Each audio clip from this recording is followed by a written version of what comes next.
Fundamentalist Church of Jesus Christ of Latter-day Saints and its president, Warren Jeffs. Did you watch the series? What did you think? Let us know in the comments. The Fundamentalist Church of Jesus Christ of Latter-day Saints, FLDS, drew national attention in the late 2000s, when its leader was put on the FBI's 10 Most Wanted Fugitives list. The police raids and trials that followed made international news. Warren Jeffs has been particularly agitated today when it comes to some of the evidence that's been presented regarding his personal journals and writings and some of the documents that were admitted into evidence today. Although over a decade has passed, the FLDS has experienced renewed public scrutiny in the wake of the 2022 Netflix docuseries Keep Sweet, Pray and Obey. Described as a real-life Handmaid's Tale, the series exposes the crimes, corruption, and horrifying culture of this polygamist cult. We didn't really leave our property in Salt Lake City. We didn't go to movies, we didn't go to theme parks or any kind of large gathering places. So there wasn't a lot of exposure to the outside world. A splinter group of the Mormon Church, the movement was founded by men who'd been excommunicated for continuing to practice polygamy. Polygamy is not a protected constitutional right. Plural marriage, polygamy, it's illegal, but as a practical matter, it is almost never prosecuted. Under pressure, the Mormon Church had advised against polygamy in 1890 so that Utah would be granted statehood.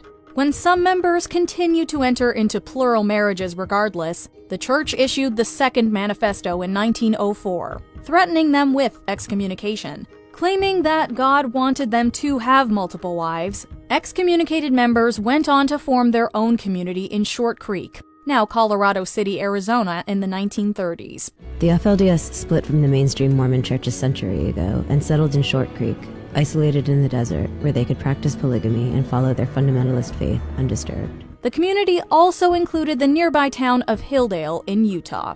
The church had incredibly strict rules for members, who lived in relative isolation from the rest of society. When Warren Jeffs took over leadership in the 2000s, these rules became even more draconian. Women were forced to wear long prairie dresses that covered every inch of their bodies, and their hair had to be drawn.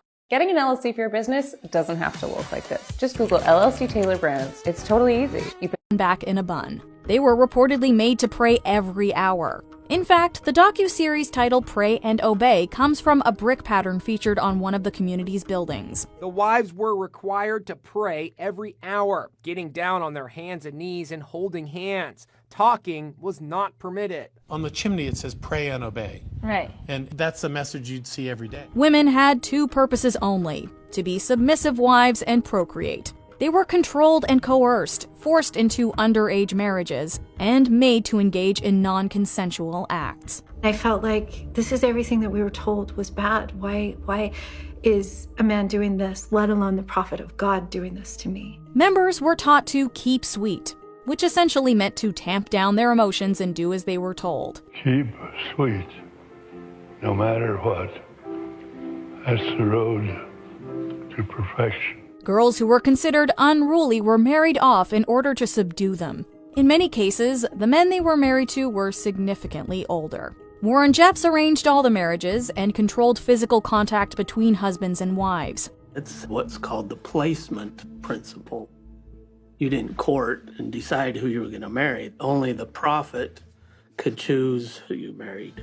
He decided which men were allowed to father children, and punished male followers by reassigning their wives, children, and homes to other men. He himself reportedly had around 78 wives, although some have claimed 87, 24 of whom were underage at the time of their marriage. Told me that the prophet has called, and my name was brought up, and I was to be married.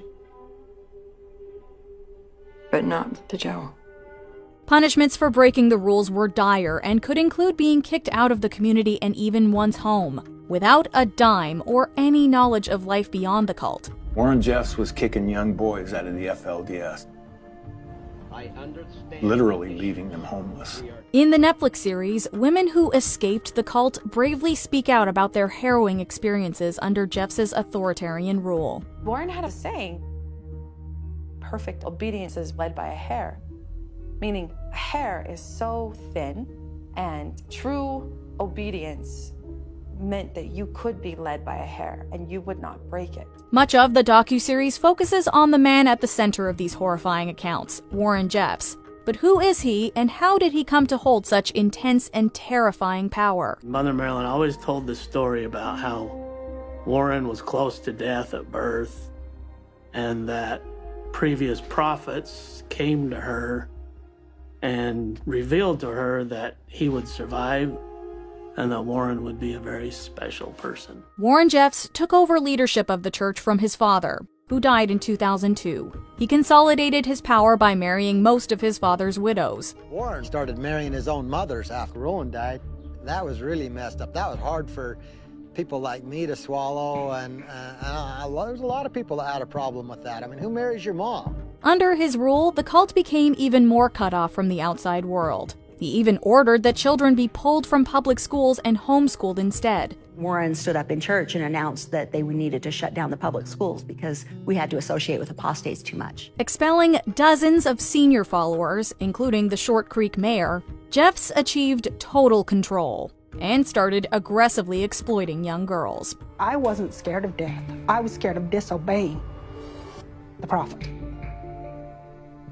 Think about what I said, because I would have rather died than disobey. As one survivor explains, Jeffs completely isolated them. They didn't know a life beyond the cult walls. He called himself a prophet and declared that all his decisions came from God. However, one of the cult's victims, Elisa Wall, bravely blew the whistle. She had been forced to marry her cousin as a minor. I was quite defiant, and I will not do this. I cannot do this.